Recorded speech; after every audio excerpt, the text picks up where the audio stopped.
Bueno, al grupo le corresponde el mapa de principios del siglo XXI. A modo de introducción, vamos a comprender la importancia de Europa en la geopolítica contemporánea. Posteriormente vamos a analizar la historia y los desafíos de Rusia. Y por último, se analizarán los aspectos económicos de expansión territorial y militar de China. En este caso, el primer capítulo que nos corresponde a la geografía de las divisiones europeas. Aquí podemos ver un mapa con los imperios de gran relevancia para el desarrollo europeo. A modo de ideas centrales de este capítulo, tenemos que la geografía sirve para explicar muchos episodios, que siempre tenemos que tomar en cuenta el contexto geográfico, histórico y sociocultural, que Europa ha recorrido muchas etapas a lo largo de su historia, que la geopolítica actual deja de lado Europa y le da mayor enfoque a África, Asia u Oriente Medio. Sin embargo, va a ser de gran importancia siempre tomar en cuenta Europa, y bien con que Europa podría ser víctima de su diversidad interna.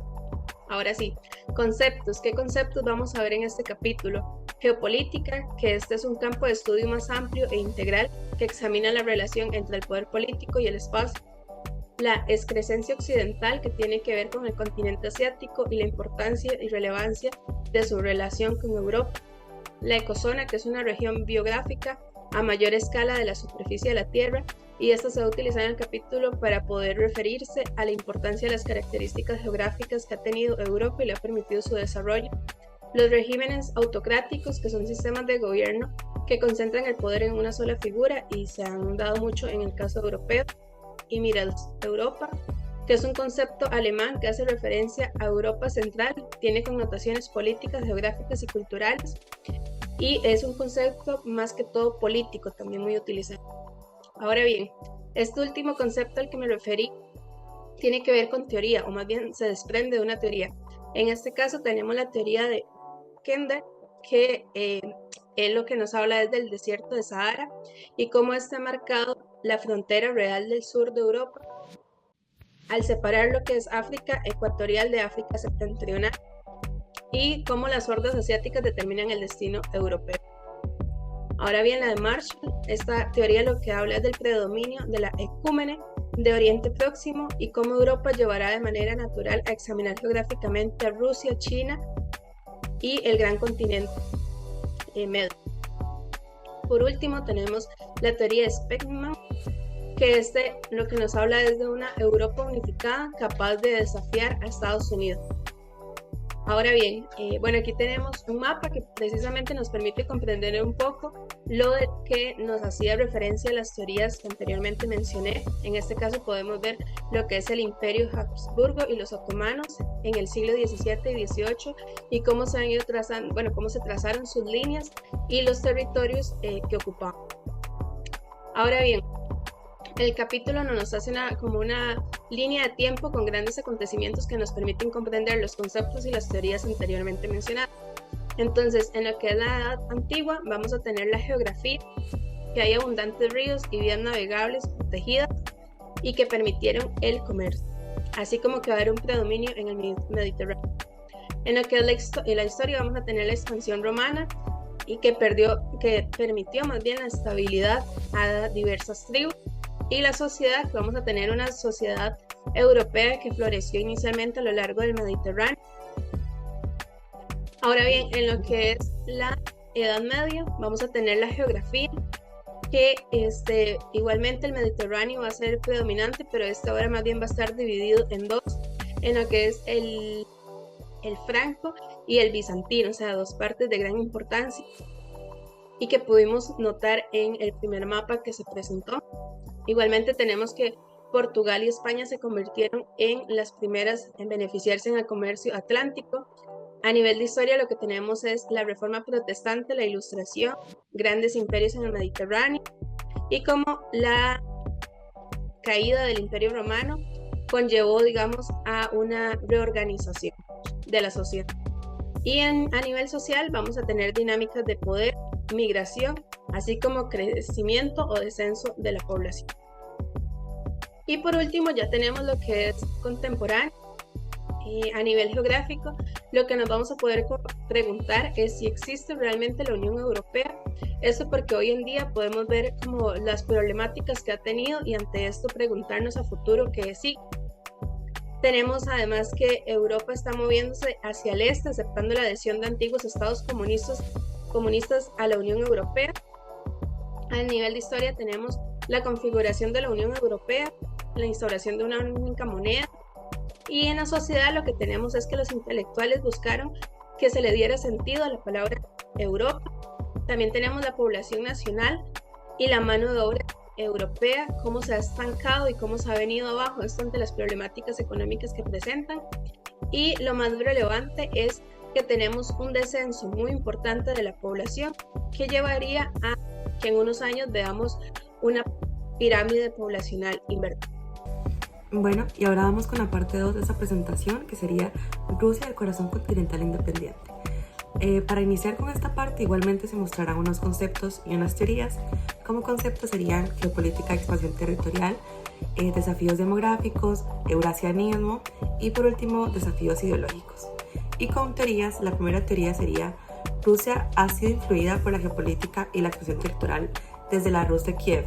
La necesidad de recursos llevó a la conquista de vastas extensiones de tierra influenciada por herencia vikinga y cultural bizantina. También esto marcó un proceso de consolidación territorial y cultural bajo los Romanov. Como segunda teoría sería: Rusia enfrenta desafíos demográficos graves con la disminución de su población y el crecimiento de la comunidad musulmana. Esto afecta la cohesión social y la estabilidad política. La resistencia chechena en el Cáucaso muestra cómo los cambios demográficos pueden influir en los conflictos internos de Rusia. Y por último, el eurasianismo propone una unión basada en factores geográficos y culturales para abordar los desafíos ideológicos de Rusia. Sin embargo, necesita un ideal más amplio que trascienda fronteras geográficas y responda a los cambios actuales en demografía, medio ambiente y geopolítica. Y bueno, también aquí se presenta un mapa de lo que sería Rusia, para como que ayude con la representación del país. Ahora bien, continuando con lo que serían orígenes de Rusia y su expansión, aquí se profundiza en los orígenes de Rusia desde la Rus de Kiev en el siglo IX hasta la expansión del Imperio Ruso bajo los Romanov. En sus inicios, la región que hoy conocemos como Rusia estaba caracterizada por suelos pobres y escasos recursos, lo que generó la necesidad de conquistar vastos territorios de tierra para asegurar su sustento y prosperidad. La formación de Rusia como entidad geográfica y cultural fue el resultado de la fusión de dos fuerzas regionales dinámicas, que serían la influencia de los vikingos y la herencia cultural de los bizantinos.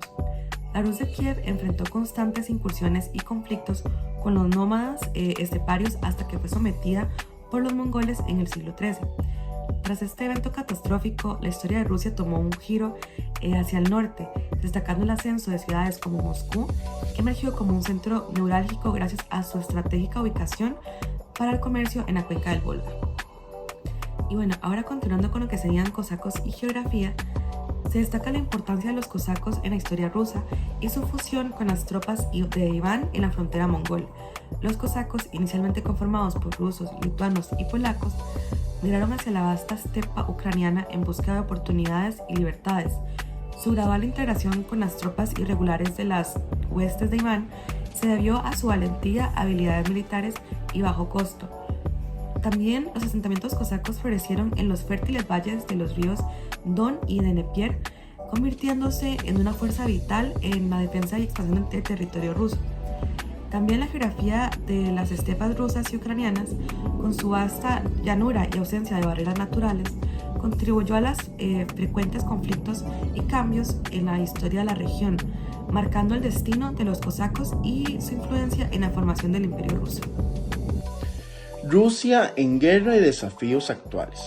La presencia constante de Rusia en conflictos bélicos a lo largo de su historia, desde enfrentamientos con los chechenos hasta expansiones territoriales, además la disminución de la población rusa y el crecimiento de la comunidad musulmana como desafíos demográficos actuales, la historia de Rusia ha estado marcada por conflictos en el Cáucaso, como la prolongada lucha contra los chechenos que se remonta a los tiempos de Catalina la Grande en el siglo XVIII.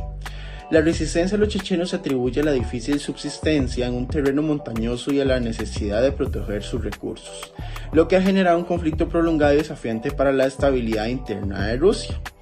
El conflicto ruso-checheno, una saga histórica que ha extendido a lo largo de los siglos, emerge como un capítulo significativo en la narración bélica de Rusia, caracterizado por una lucha constante entre el gobierno central y los nacionalistas chechenos, así como de fuerzas islamistas. Aunque las hostilidades formales se registran desde 1785, sus raíces se sumergen en periodos aún más remotos, marcando una historia de tensiones y enfrentamientos recurrentes. Desde los albores del Imperio ruso, el Cáucaso Norte no figuraba como una área de interés primordial, siendo considerado principalmente como un corredor hacia Georgia y un punto de confrontación con los imperios persa y otomano. Sin embargo, las actividades rusas de la región desencadenaron tensiones que culminaron en un levantamiento checheno en 1785, dando inicio a una serie de enfrentamientos y, eventualmente, a la Guerra del Cáucaso en 1817. A pesar de los esfuerzos, Rusia solo logró sofocar la rebelión chechena en 1862, evidenciando la tenacidad de la resistencia local. La guerra civil rusa y el posterior advenimiento del régimen soviético marcaron un periodo de relativa autonomía para los chechenos y otros pueblos caucásicos, que fueron finalmente sovietizados en 1921. Sin embargo, durante la Segunda Guerra Mundial, la invasión alemana presentó una oportunidad para la insurgencia chechena contra el gobierno soviético, lo que resultó en su deportación masiva a Asia Central hasta 1957. El conflicto resurgió en la década de 1990 tras la desintegración de la Unión Soviética. Cuando los separatistas chechenos declararon su independencia en 1991, la primera guerra chechena estalló a finales de 1994, concluyendo 2 años más tarde con la retirada de las fuerzas rusas de la región. Sin embargo, los enfrentamientos se reavivaron en 1999, culminando en una nueva campaña militar que restableció el control ruso sobre Chechenia al año siguiente. Eurasianismo y desafíos ideológicos. La noción del eurasianismo como una posible solución para una unión euroasiática, aunque cuestiona su capacidad para unificar a los pueblos de la antigua Unión Soviética, la necesidad de un ideal inspirador más allá de la geografía para Rusia, especialmente frente a la disminución de su población y a los cambios demográficos. A pesar de que el eurasianismo puede ofrecer cierta estabilidad en algunas regiones, se argumenta que Rusia requiere un ideal más profundo y arraigado que trascienda las fronteras geográficas para restaurar su identidad nacional y enfrentar los desafíos demográficos, ambientales y geopolíticos del siglo XXI. El concepto de eurasianismo se convierte en el epicentro de un debate ideológico y geopolítico sobre el futuro de Rusia y su relación con las naciones que alguna vez formaron parte de la Unión Soviética. Desde una perspectiva que se remonta a la intersección entre geografía, cultura e historia, el eurasianismo se presenta como más que una mera construcción política e intelectual, sino como una corriente arraigada en los imperativos geográficos y geopolíticos de largo alcance.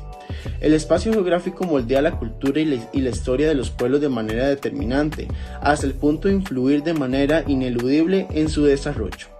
En este contexto, Rusia se entiende como una civilización única, que se distingue tanto en las civilizaciones europeas como en las orientales.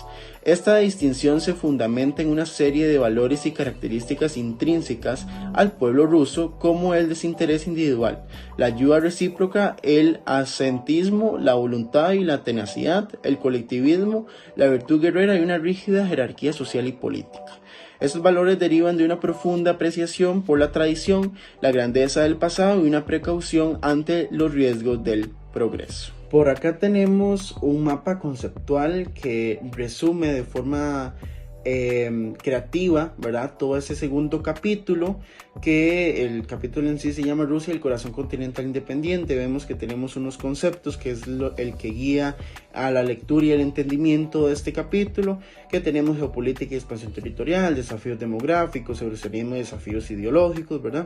Tenemos sus teorías, que es que la geopolítica y la expansión territorial han sido fundamentales en la historia de Rusia. También tenemos que Rusia enfrenta desafíos demográficos significativos, y también que el eurasianismo que aboga por una unión euroasiática basada en factores geográficos y culturales. Tenemos la primera parte, que son orígenes de Rusia y su expansión, un poco de su explicación. Tenemos cosacos y geografía, una breve explicación de su información. Rusia en guerra y desafíos actuales, un poco de su explicación, y eurasianismo y desafíos ideológicos, y también una breve descripción de su información. Aquí podríamos explicar todo lo que explicamos anteriormente en un solo mapa conceptual de forma creativa y de forma sintética, para que las diferentes personas puedan entender un poco más y un poco más rápido en este capítulo y esta información, que es Rusia, el corazón continental independiente. Y continuamos con China y su expansión territorial. Y continuamos con lo que serían conceptos y teorías. En conceptos tenemos ubicación geográfica, ríos navegables, costas y puertos, economía y crecimiento y relación con otros países. En teorías tenemos la posición estratégica de China en Asia Oriental, como su vasta línea costera a lo largo del mar de China Oriental y el Mar Amarillo, así como su acceso al Océano Pacífico, han sido fundamentales para su desarrollo económico. Históricamente, China ha aprovechado sus ríos como el Yangtze y el Amarillo para el transporte interno y la irrigación, impulsando de esta manera la agricultura y el comercio interno. En la actualidad, estos ríos siguen siendo vitales para el transporte de mercancías y la generación de energía hidroeléctrica.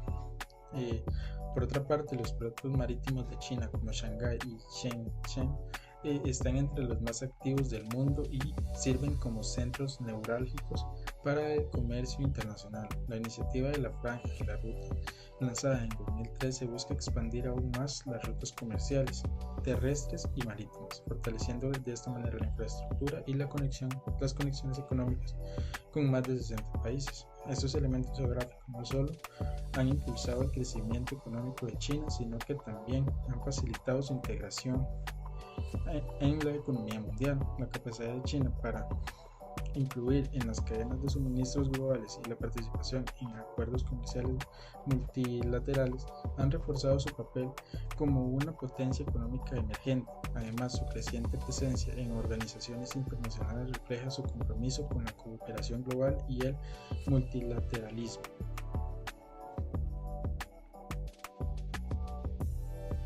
Bueno, continuando con los puntos claves de la geografía china, tenemos a lo que serían los ríos, ya que estos han jugado un papel crucial dentro de la economía china y su cultura. A lo largo de su historia tenemos el ejemplo de 3 importantes ríos del país, que sería el Yangtze, conocido en China como Chanjiang. Ese río no solamente ha sido importante para la irrigación o como ruta de transporte, sino también es considerado muy importante dentro del país chino debido a la producción de electricidad que se genera. Continuaríamos con el río Amarillo, que está presente en la imagen. Este río es conocido como la cuna de la civilización china, debido a que los antiguos asentamientos humanos estuvieron presentes alrededor de este río, abasteciéndose fluvialmente. Y por último tenemos el Mekong, que fluye por varios países del sudeste asiático antes de llegar a China. Esta es una arteria vital para el país, ya que millones de personas lo usan para la pesca, sustentándose de este medio. Los ríos están conectados con importantes centros económicos y culturales. Dentro de esos ríos igualmente se llega a lo que vendría siendo el mar de China Occidental, facilitando así el comercio internacional y el desarrollo del económico regional. Continuaremos igualmente con lo que sería la costa china. Esta se extiende por alrededor de 14.000 kilómetros y ha sido un factor determinante en el desarrollo económico y la expansión china. Los puertos de Shanghái y Guangzhou son 2 de los más activos estratégicos en el mundo, sirviendo como centros neurálgicos como comercio internacional y la economía global. Dentro de estos puertos existen 2 importantes chinos.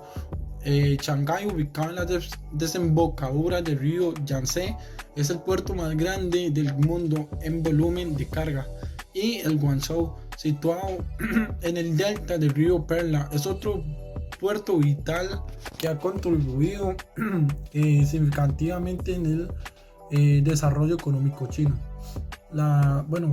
Teniendo eso en cuenta, vemos que la geografía china costera son numerosas de bahías y estuarios, y ha permitido el establecimiento de múltiples puertos que controlan principalmente las líneas marítimas de comunicación. Eso ha facilitado la conexión entre océanos continentales, reforzando así la posición china a nivel global y que es una potencia marítima y comercial.